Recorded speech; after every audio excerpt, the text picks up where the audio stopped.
você aí do canal Litera Web que está nos assistindo, né, tanto pelo YouTube quanto pelo Spotify. Meu nome é Renato Cardoso, né, e hoje nosso Litera Web Entrevista é com ele, que é um jovem escritor e um leitor, né, Daniel Carqueja. Além de literatura, nós vamos falar também sobre outros assuntos interessantes que o Daniel desenvolve aí. Mas, a princípio, vamos começar pela literatura, pela escrita e pela leitura. Olá, Daniel, obrigado, cara, por ter aceito. Não foi nada, cara. Pra mim é uma honra, minha primeira entrevista aqui, qualquer lugar, na verdade. Minha primeira entrevista, essas coisas. Sempre quis fazer uma. Pra mim é um sonho. Então, vamos lá, meu caro, vamos lá. Daniel, fala pra gente, em que momento surge para você essa questão do gosto pela escrita? Então, eu tive muitos problemas familiares. E, por sinal, surgiu uma oportunidade onde deu uma abertura para poder falar nesses problemas familiares em escrita, que foi um trabalho do professor Eric, meu professor de redação. Ele mandou, esse meu nome era uma fala de um poeta que eu me esqueci o nome, eu me esqueço muito rápido das coisas, é muito estranho isso. Que era sobre homens bêbados nos bares, bebida, o estrago da bebida. A gente falou para poder fazer textos sobre essa questão, fazer crônicas sobre isso. Eu falei com meu amigo Cauã Guedes, já foi entrevistado aqui, não é? Já, o Cauã a entrevista do Cauã vai ao ar amanhã. Sim, sim. Ele falou, poxa, eu perguntei pra ele, poxa, o que eu escrevo nisso aqui? Eu tô sem criatividade. Ele falou, ele conhece a minha história de tudo certinho. Cara, escreve a sua história, escreve o que você passou, escreve todos os seus acontecimentos que ocorreram mais marcantes e bota num texto. Eu pensei, tá, vou tentar. Eu escrevi essa crônica pensando que fosse um trabalho normal. Aí eu finalizei a crônica, mandei pro Cauã, esse material bruto, o que você acha? Ele adorou. E lá eu vi que eu gostava, que eu sabia escrever. Lá eu vi que eu sabia escrever. É algo que, impressionantemente, eu nunca soube que tinha. Sim, isso, claro, eu gostei muito de ler, principalmente livros de aventura, livros de ficção científica, e algo que estimule muito o pensamento, só que eu nunca percebi esse meu prazer pela escrita, meu gosto pela escrita. Aí eu botei lá no trabalho, mandei o trabalho, e o professor Eric me chamou no privado assim, poxa, gostei muito da sua crônica, você gostaria de publicá-la? Eu fiquei louco, pensei, poxa, eu vou publicar, vou ficar famoso, sonhando minha pessoa, que eu vou ficar famoso, que vai demorar mais um dia que Deus quiser. Aí fiquei, vou ficar famoso, falei, claro, vou querer publicar esse negócio. Então me manda aí o texto, tá certinho, eu vou corrigir ele, professor falando, claro. E vamos postar na revista que eu participo. Aí vamos lá, aí eu mandei o texto pra ele, escolhi a imagem pra colocar. E essa foi a minha primeira crônica publicada. Foi por um acaso muito grande, que eu acho que se não tivesse tido esse trabalho de fazer essa crônica sobre pessoas bêbadas, eu acho que provavelmente não teria nunca descoberto esse talento que eu tenho para escrita. É algo impressionante. A crônica nada mais é do que a contação de uma história. Você vai relatar, você vai dizer uma história que ocorreu. Beleza, uma coisa do cotidiano. Bom, né, você nesse espaço de tempo, desde que você despertou o interesse até agora, você só ficou na área da crônica, da prosa, ou você já caminhou de repente para o verso, para algum outro estilo que você desconhecia e passou a conhecer agora? Olha, eu tô ainda na crônica porque eu acho que é o lugar onde eu posso mais me expressar, consigo me expressar melhor. Eu já tentei fazer poemas que eu acho que não sai tão expressivo quanto a crônica para mim, porque a maioria das crônicas que eu faço é botando os meus sentimentos botando uma mão cheia de sentimento naquela crônica, botando tudo que eu pensei, tudo que eu passei naquela crônica. E mesmo que seja algo metafórico, não seja algo literal, que nem foi a primeira crônica, eu tenho outras que são mais metafóricas, tem muito sentimento. E eu acho que tipo, a crônica se encaixa melhor na minha situação em questão de botar sentimento em um texto. Uhum. Você, no caso, você jovem, né? Você tem quantos anos, o Daniel? Eu tenho 14 anos, 14 fiz esse ano. anos. Então você nasceu no mundo tecnológico, né? Sua era é uma era de tecnologia.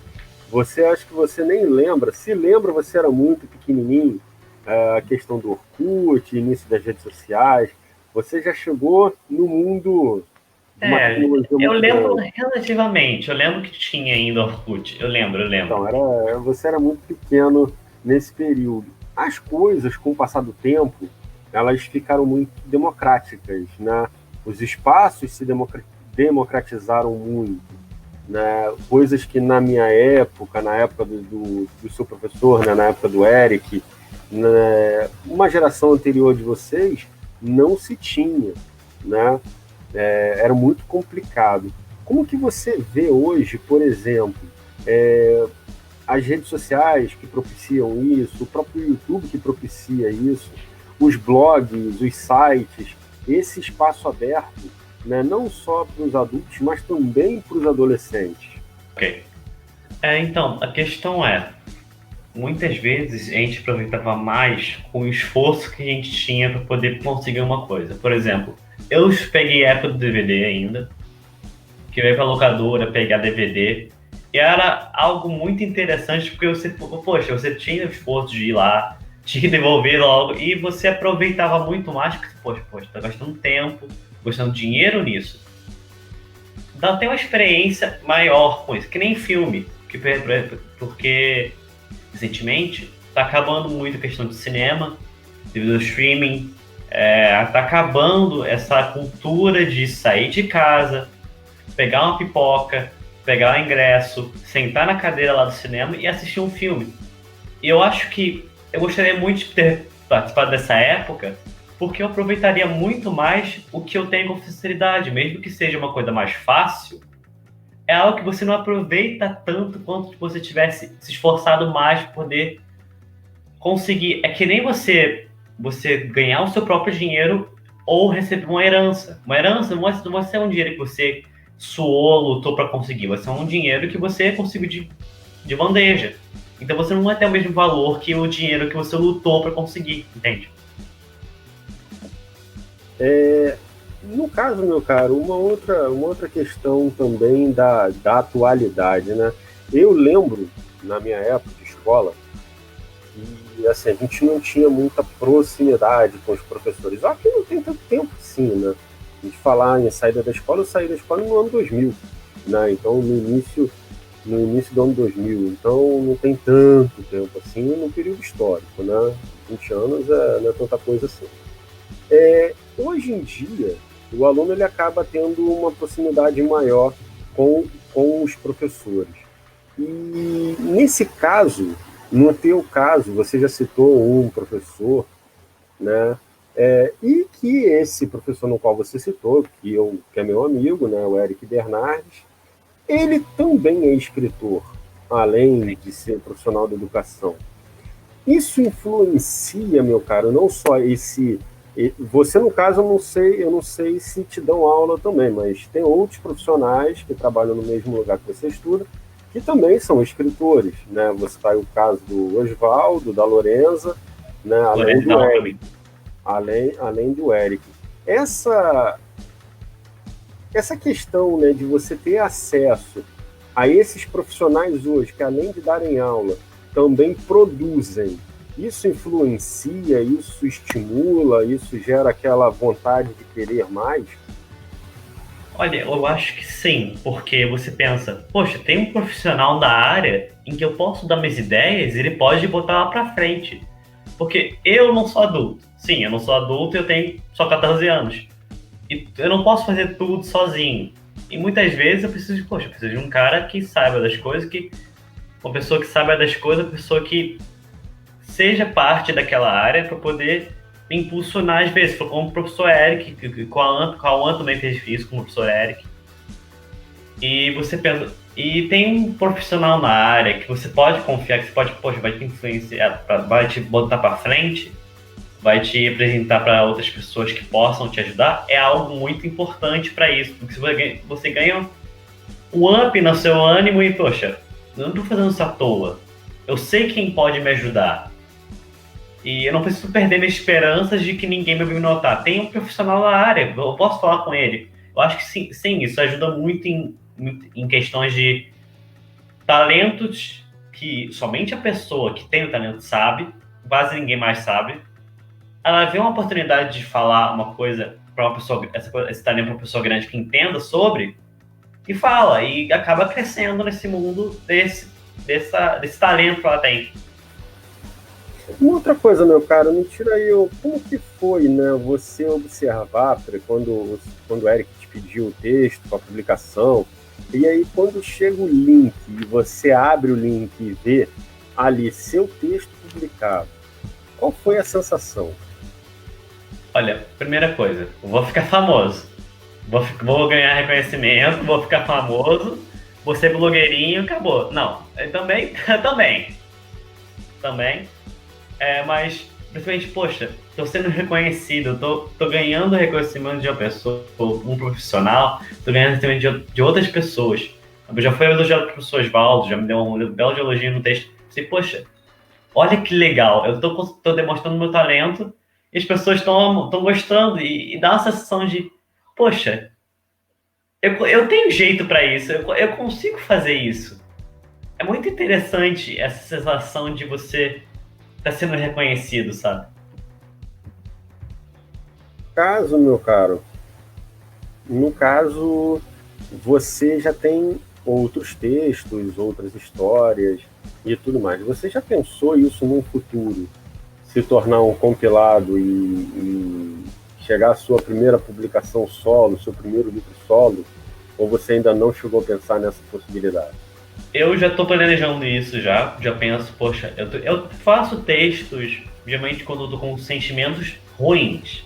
Quando eu tô, por exemplo, eu tive problemas com depressão já, tive vários problemas com depressão, com falta de aceitação não, mas problemas em amizade, de não conseguir amizade com as pessoas. E muitas vezes eu acabo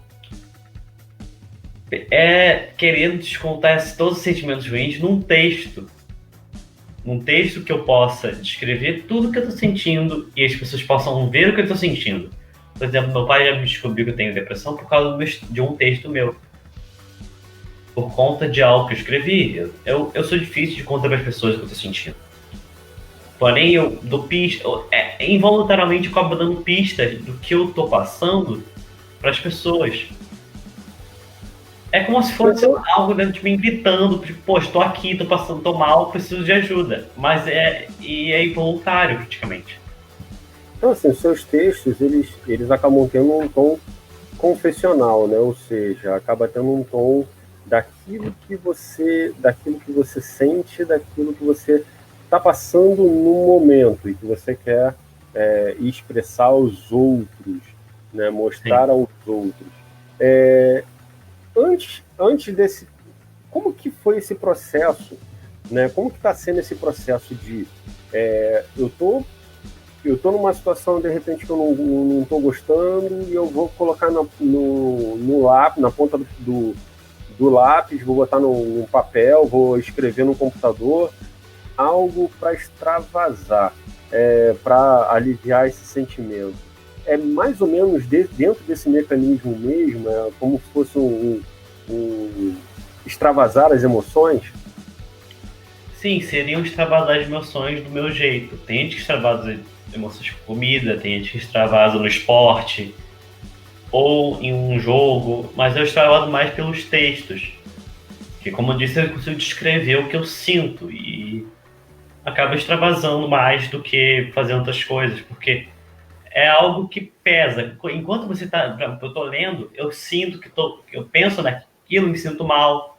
e acabo não conseguindo esquecer. Quando eu escrevo, é como se fosse uma pedra nesse problema e, tipo, fica quieto, não quero mais lembrar de você. Acabou. Eu não consigo, eu não lembro tanto desse problema, me sinto bem melhor.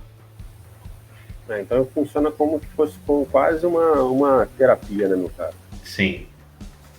Então, beleza. Daniel, você além de escrever, né, você lê, né, você é um leitor. E isso é bom, né? Na tua idade isso é ótimo. Você vai acabar vendo a influência disso lá na frente, quando você se tornar um profissional de qualquer área, você vai ver a influência que a leitura trouxe para a tua vida. Essa influência daquilo que você lê, ela acaba entrando também naquilo que você escreve? Olha, em questão, sim. Muitas coisas que eu escrevo, que eu acabo pegando algumas frases, umas coisas de diferentes livros. Por exemplo, Harry Potter, já apliquei uma frase do Dumbledore, que é o diretor de Hogwarts. Peguei e penso, tem algumas filosofias que eu penso, algumas filosofias da morte, de outras coisas, em várias coisas. Que eu pego de livros e penso, poxa, uma coisa muito legal. Eu, por exemplo, aquele texto um texto que eu escrevi sobre minha depressão, eu escrevi sobre vários pensamentos de quando você morre. Tá bom? Uma escolha de uma morte, só que você está vivo, é a morte emocional, que é a depressão mesmo. Que a depressão acha que você sente tristeza. Não, você não sente tristeza, você sente somente angústia. Você não sente nada, você só fica sentindo aquela angústia. Você morre emocionalmente, você não consegue mais sentir felicidade. É uma falsa felicidade que você sente, uma falsa raiva, uma falsa tristeza, e você fica com vontade de fazer nada, porque nada te anima, nada te dá emoções. Você já deu um spoiler aí do que você gosta de ler, né? Você já citou Harry Potter, né? Sim. O que mais você gosta de ler, meu cara? Olha, eu gosto muito de ler livros de ficção científica e aventura, como eu já disse aqui, você já disse já. Por exemplo, Viagem ao Centro da Terra, Volta ao Mundo em 80 Dias, dentre outros livros do Júlio Verne, que é um dos melhores autores que eu já li, por exemplo, um cara incrível. E também Harry Potter, que é uma história muito cativante, uma história muito interessante, que você pensa, você vê, mesmo que seja algo bruxo, é a cultura de outro país, que é a Inglaterra, por exemplo, que se passa mais lá, a situação.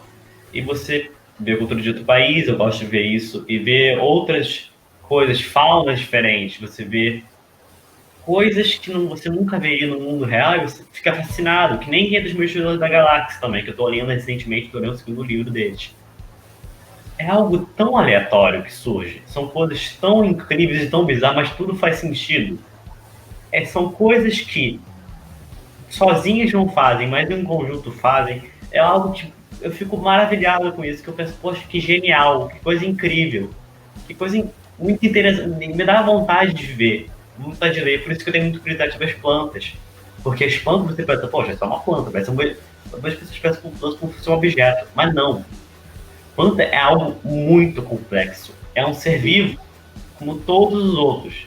Não como todos os outros, claro, mas é um ser complexo, é um ser que tem vida, ele sente dor, ele sente que você ama ele praticamente. Ele ouve até música. Planta ouve até música. Teve um estudo profissional que testaram os efeitos de músicas nas plantas. Elas amam heavy metal. O nível que chega de complexidade de uma planta é absurdo, é quase como se fosse um ser humano. E as pessoas não valorizam esses serviços, simplesmente falam de não falar e não se mexer. Então vamos lá, já que você tocou no assunto, depois a gente volta para a vida literária, depois a gente vai falar sobre outros assuntos, né? No bate-papo antes da gente começar a gravar a entrevista, né? Quando eu fui te pedir uma rede social para fazer a divulgação, você falou assim, divulga o Instagram de um projeto que eu estou fazendo. E aí era o projeto de uma rede, de uma horta orgânica. Cara, conta aí um pouco para quem está te assistindo no que consiste esse projeto. Então, eu e meu pai, a gente gosta muito de planta. Ele principalmente gosta agora mais porque eu tive um carinho muito grande pelas plantas. O meu carinho pelas plantas começou com meu avô, Antônio, que é uma de consideração praticamente. É meu avô. Não tem questão de sangue ou não, mas é meu avô. Ele cuida de orquídeas e tem uma orquidária, por sinal. Não muito grande, tá começando agora, mas ele tem uma orquidária. Vi as plantas e ficava fascinado pelas cores, pela complexidade de formatos. E pensava, poxa, isso é muito legal, eu queria muito ter paciência para isso. Eu fui lá, comecei a mexer com suculentas, que é uma das plantas mais fáceis, e amei cuidar de plantas. E eu descobri que eu tenho paciência. Eu não tinha paciência, eu nunca tive muita paciência. Mas para planta, e por sinal, eu tenho muita paciência para isso, para ver ela crescer. Você vê uma planta crescendo é algo muito impressionante, porque ela começa desse tamanho, daqui a pouco tá desse, daqui a pouco passou de você e de repente passou de uma casa, por sinal. E você cuidou, você é praticamente o pai daquela planta, você é o pai, você cuidou dela e você se sente como se o seu trabalho desse resultado. E dá resultado realmente, com as frutas, o tamanho que ela cresce. E foi assim que começou meu gosto pelas plantas, minha paixão pelas. Eu tenho paixão pelas plantas. Eu amo as plantas, como se fosse um cachorro, como se fosse um gato.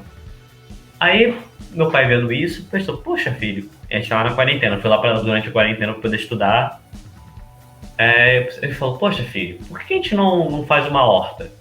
Beleza, vamos lá. A gente já tinha feito algumas que não deram muito certo, porque a gente não tinha muita informação. A gente quis fazer uma mais profissional agora. A gente pegou um projeto, falou com uma botânica, perguntou o que tinha que fazer, ela falou tudo certinho pra gente, deu até uma dica de uma questão. Plantas de hortaliça, qualquer que seja, não devem ficar em contato com ervas daninhas. Só que nosso jardinzinho tinha muita grama. O que a gente fez? Pegou blocos de tijolo de cimento, que por sinal ele absorve muita água e não era bom para a planta. Enterrou assim alguns, botou mais alguns por cima e levantou terra. Botou terra nesse lugarzinho, tipo. Agora, aí com isso as plantas crescem muito mais porque não tem tanta competição. As plantas erva daninha são muito mais fortes que as plantas normais. Então não tem tanta competição. E aí a gente foi fazendo esse projeto, foi comprando terra, foi comprando mudas. E a gente fomos gravando, fomos mostrando, tirando fotos sobre, mostrando o nosso trabalho, como estava indo. Aí foi durante um mês isso. Tipo, comprando planta, terra, tijolo, fez tudo o projeto, botou adubo. Aí tirou do papel, começou a fazer. Aí teve um vídeo final que a gente fez tudo, ajeitou, plantou, acabou. Tava lá o resultado. Aí começou esse projeto da horta orgânica, porque a nossa horta não tinha nenhum agrotóxico. Nenhum. E você percebe a diferença. Sim, plantas sem agrotóxicos são muito menores que plantas com agrotóxicos. Um morango, por exemplo, é desse tamanho. Desse tamanho no mercado. O nosso é desse. É menorzinho. Porque não tem agrotóxico. Não tem algo que vai fazer mal para você e para a planta. Mas é mais saúde para você, sabe? É mais saúde para você ter algo que você sabe de onde veio e sabe o que tem nele. Que é simplesmente nutrientes e água.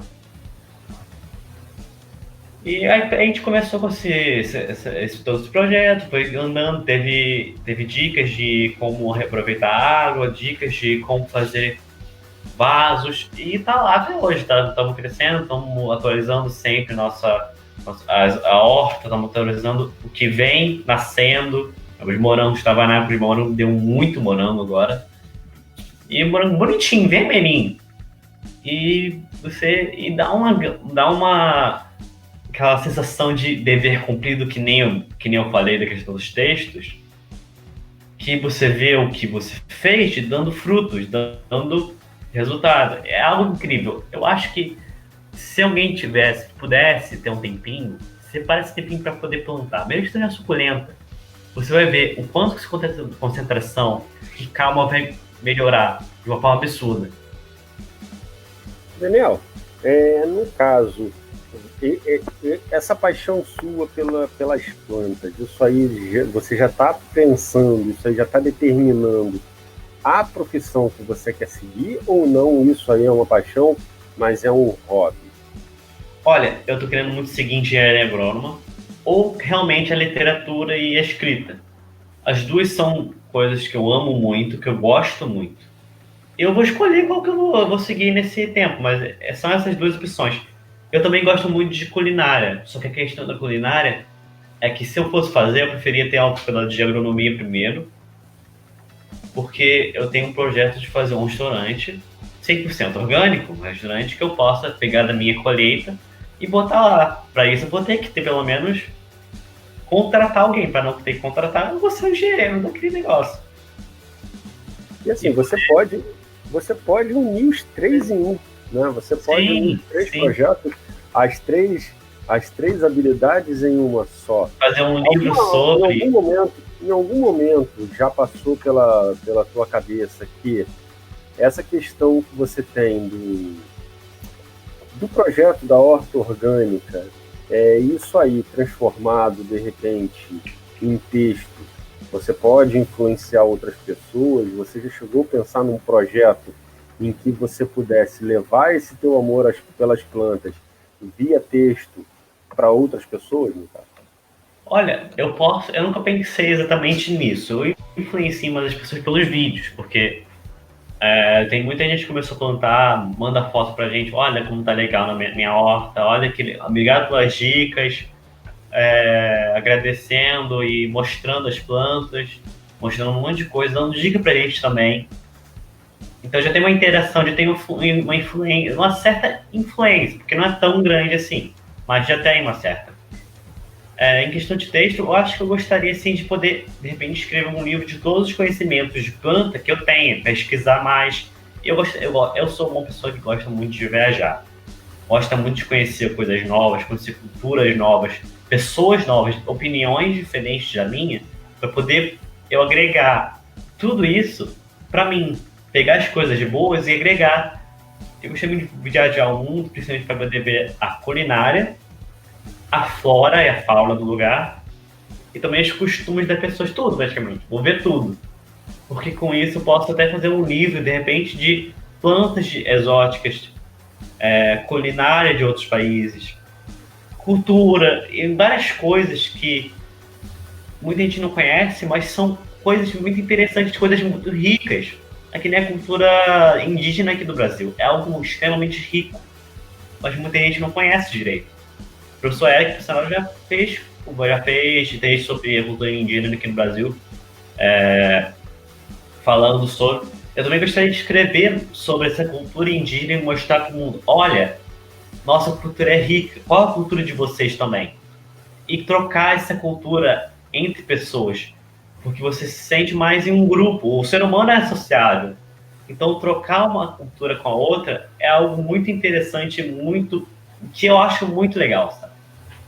Então, você que falou aí que eu gostaria de ver mais sobre a literatura indígena, aqui no canal do Literal Web, né, tem uma entrevista com uma professora doutora na área de literatura indígena, a Lívia Jacob, que ela fala ela faz uma literatura comparada dos indígenas brasileiros com indígenas canadenses. Então, para quem se interessar também pela temática, é só procurar aí no Literal Web Entrevista Lívia Jacob, e aí vocês vão ver essa questão da literatura indígena aqui no canal. Mas vou te lançar um desafio, Daniel. Vou lançar um desafio que talvez pode ser um norte aí para você no futuro, meu caro.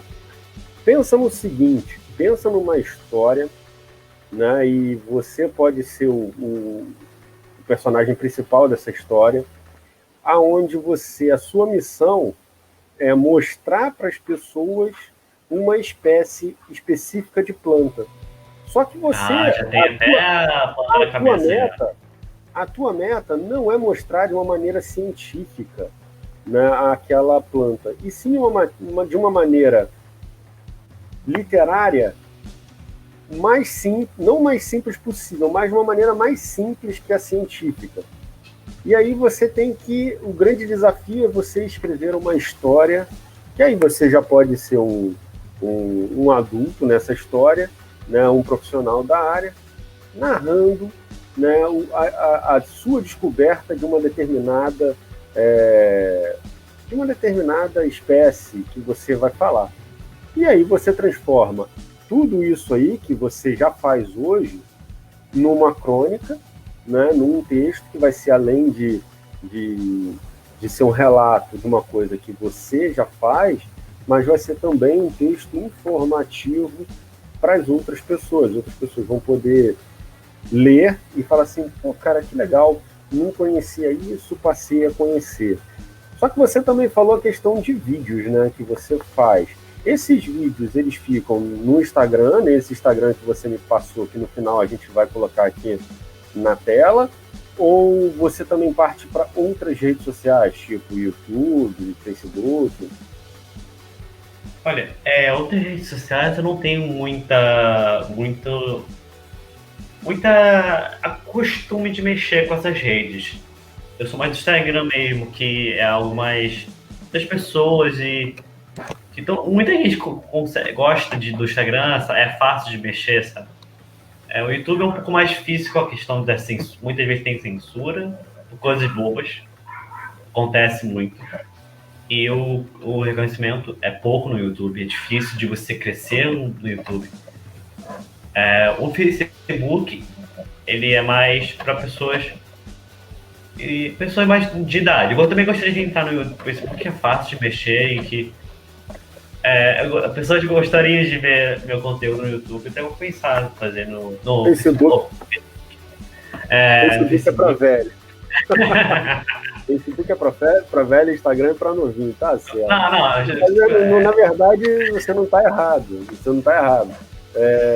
O Facebook, a galera de mais idade, né? Aí no caso, mais idade, não estou me referindo à terceira idade, estou me referindo a uma galera aí de uma geração de 30 anos para cima, né? Ela gosta de escrever mais. Né? Ela gosta, igual o Twitter, né? A galera entra no Twitter para discutir. O Twitter tá virando um pandemônio já, Jesus. Então, a galera entra no Twitter para discutir. Então, o pessoal entra lá para arrumar barraco, para discutir e pronto.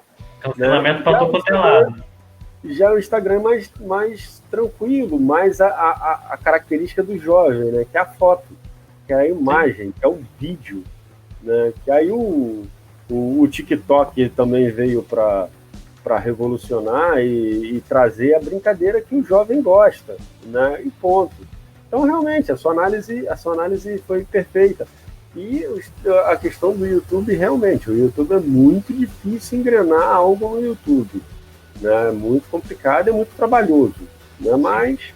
Mas dá para caminhar. Vamos agora conversar um pouquinho sobre o Daniel, né? Sobre os gostos do Daniel. Daniel, você já falou de literatura, você já falou do projeto da Horta, você já falou de questões profissionais que você gostaria de desenvolver, né? Já falamos ainda uma opção de coisa. Agora eu quero conhecer um pouco o Daniel, o dia a dia do Daniel, né? Que tipo de música que tu gosta de ouvir, meu cara? Olha, principalmente rock clássico, o rock mais antigo, assim, Queens, Guns N' Roses, entre outros, assim. Um rock mais tranquilo também, rock mais tranquilo.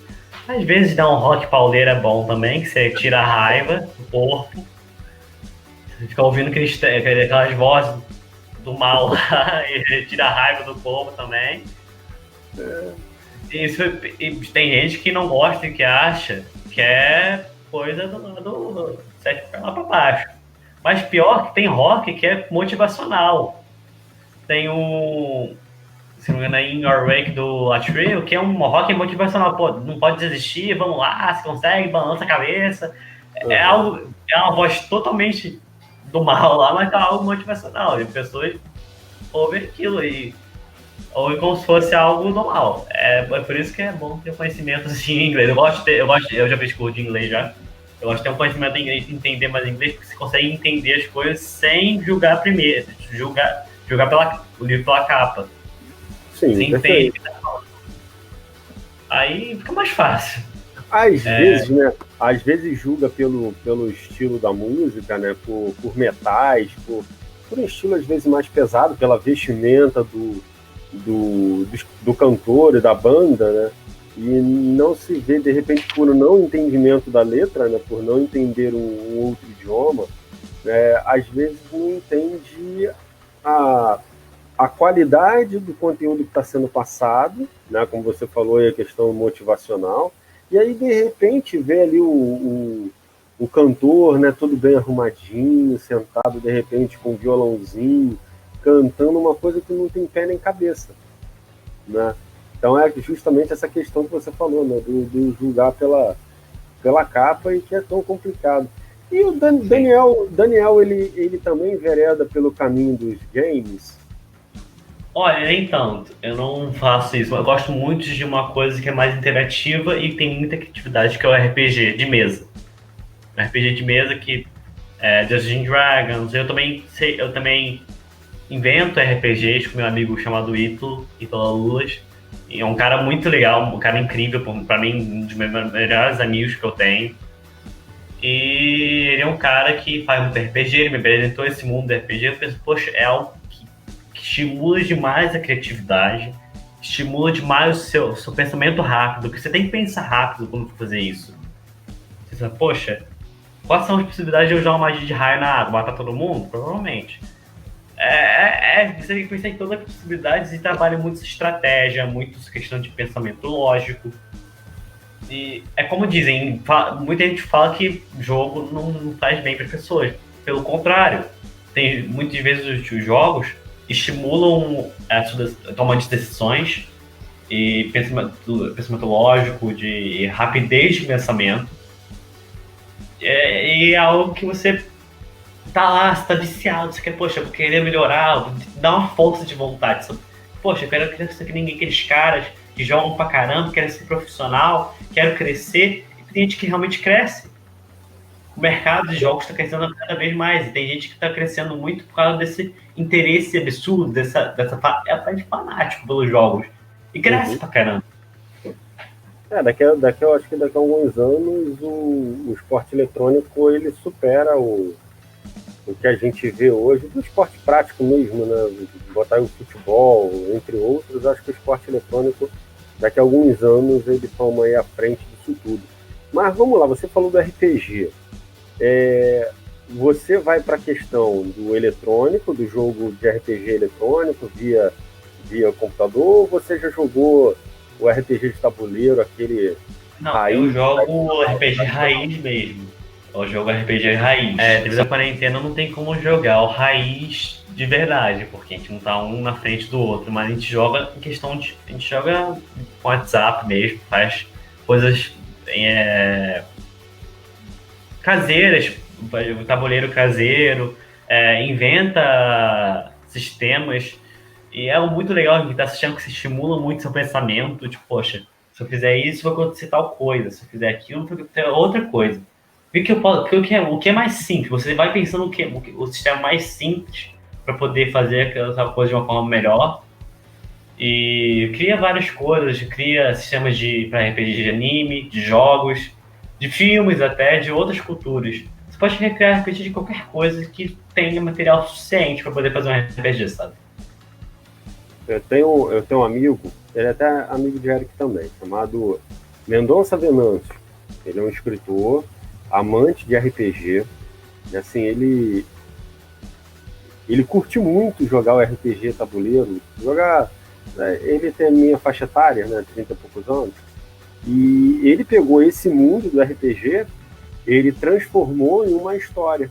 Ele criou um personagem, o Eaman, né, que é um herói trapalhão, mas que vive nesse mundo fictício, e todos os mapas da história, todos os mapas do livro, foi ele que construiu, ele que desenhou manualmente, e hoje ele Hoje ele está indo bem, né? Tá ficando bem conhecido aí, tem contatos com outra galera aí do RPG que faz lives também pelo Instagram, pela Twitch, né? Que agora tá vindo aí como a grande concorrente a grande concorrente do YouTube para games, né? Para quem gosta de streamar game aí. Você já pensou, meu cara, aí voltando para a tua experiência de escrita, eu estou te mostrando, de repente, algumas áreas que você talvez possa não ter imaginado e que você pode estar atuando. Você já pensou que, peraí, esse gosto que eu tenho pelo RPG, eu posso transformar também isso em literatura? Sim, eu tô com um projeto, na verdade, não é questão de fazer uma literatura do RPG em si, porque eu tô fazendo tô jogando RPG, tô vendo se dá para poder pegar conteúdo e fazer uma escrita sobre. Mas eu tô com um projeto de fazer um RPG mesmo, fazer um sistema de RPG. Já tô com esse meu amigo, eu e ele, pensando em fazer um livro de um RPG que se chama The Last Rune, que vai ser... O Dungeons and Dragons, ele é muito complicado, por exemplo. Ele é muito complicado em questão de entender para iniciantes. Tem que ser uma pessoa tem que ler pra caramba aquele treco pra poder entender. A gente tá pensando, poxa, por que a gente não cria algo mais simples, mais igualmente divertido e interessante para as pessoas? E é o The Last Room, que nossa ideia é fazer o RPG mais livre possível. Você pode escolher qualquer raça de qualquer coisa, pode ser desde um dinossauro até uma gosminha aleatória. E você vai ter todos os seus status, vai ter tudo certinho para cada raça. E vai dar muito trabalho, mas vai ser algo muito interessante. A gente está querendo também vender ele, mas ainda está em projeto de produção em beta para baixo, porque tá muito, ainda não tem muito conteúdo, mas a gente já está produzindo ele. Então, a gente está caminhando para a reta final. Deixa eu te perguntar o seguinte: é o que vier à sua cabeça, tá? É de bate-pronto, tá? Então, vou imitar uma entrevistadora que não é da tua época, você não conhece, né? Só quem tem minha idade para cima que conhece, chamada Marília Gabriela, que ela fazia uma pergunta, uma coisa simples, e a pessoa falava que viesse a cabeça dela. Então, fala para mim o que vem à tua cabeça. Um livro. Viagem ao Centro da Terra. Um jogo. RPG mesmo. Uma inspiração. Meu pai. Por quê? Ele me ajudou muito. Minha mãe também está muito presente comigo, mas principalmente meu pai, me ensinou muito a estudar. Eu tinha problemas de estudo antes da quarentena, eu tinha notas baixas, muitas notas baixas. Não gostava de estudar, não sabia estudar. Meu pai sempre me pegou assim na quarentena. Poxa, eu vou te ensinar a estudar. Você vai estudar assim. Ele me ensinou a estudar. O primeiro mês foi terreno, foi terrível. Mas depois eu fui pegando o gosto pelo estudo e eu aprendi muita coisa, não sei mexer no computador, não sabia quase nada. Ele me ensinou a mexer no computador, me ensinou um monte de coisa, mexer em planilha, em Word, em estudar principalmente. Ele me apoiou muito em questão do gosto da leitura. O meu segundo Necronic, que é o Pobre Ser Humano e Nojento Ser Humano, foi logo no dia que ele foi demitido. Já resolveu essas coisas, já está empregado praticamente. E eu me senti mal, tipo, poxa, foi uma injustiça. Foi uma injustiça que ocorreu. Eu pensei, poxa, eu botei em dois lados da essa é minha interpretação do texto. Podem interpretar o texto de qualquer outra forma. Esse texto também foi publicado, por sinal. Como se fosse assim, meu lado humano, que ainda acreditasse nas pessoas, meu lado da esperança, que tivesse esperança de as pessoas serem boas, que pudessem mudar o mundo, e contra o meu lado cético, que achava que já era, que não tem mais chance, que o mundo já está acabando, que as pessoas não têm mais chance e que não tem como mudar.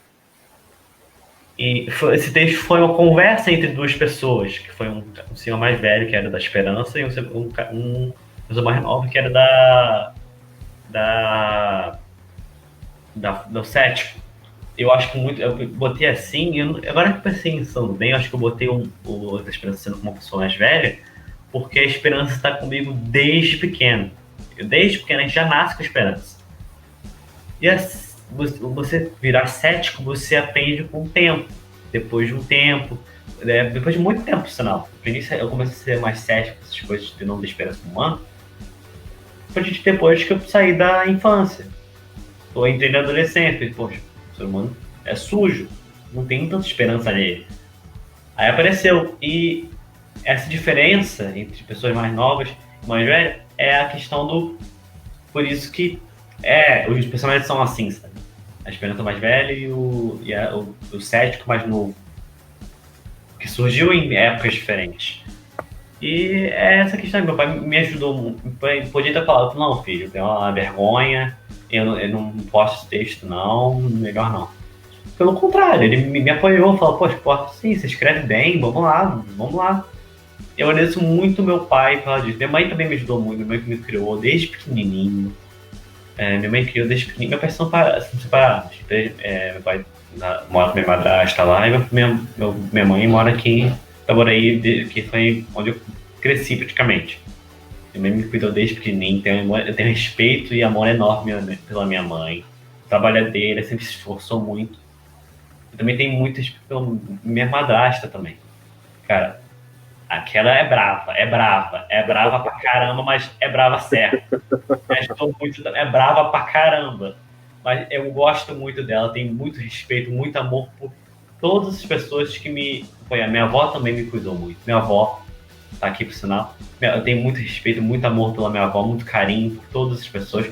Da minha família em si que me cuidaram. Meu tio, minha amiga que tá aqui, também mora aqui comigo. Minha mãe, todo mundo aqui, sabe? Meu avô também, que me fez acender essa vontade de plantar. E também agradeço muito meu avô Ayrton, que é meu avô participar, porque eu gosto muito de cozinhar. Eu não gosto muito de cozinhar, por isso que eu também tenho horta, eu amo cozinhar. Ele me acendeu esse desejo de cozinhar em mim. Também minha avó me acendeu, porque ela cozinha muito, minha avó cozinha pra caramba. Esses dois me acenderam a vontade de cozinhar e tudo isso.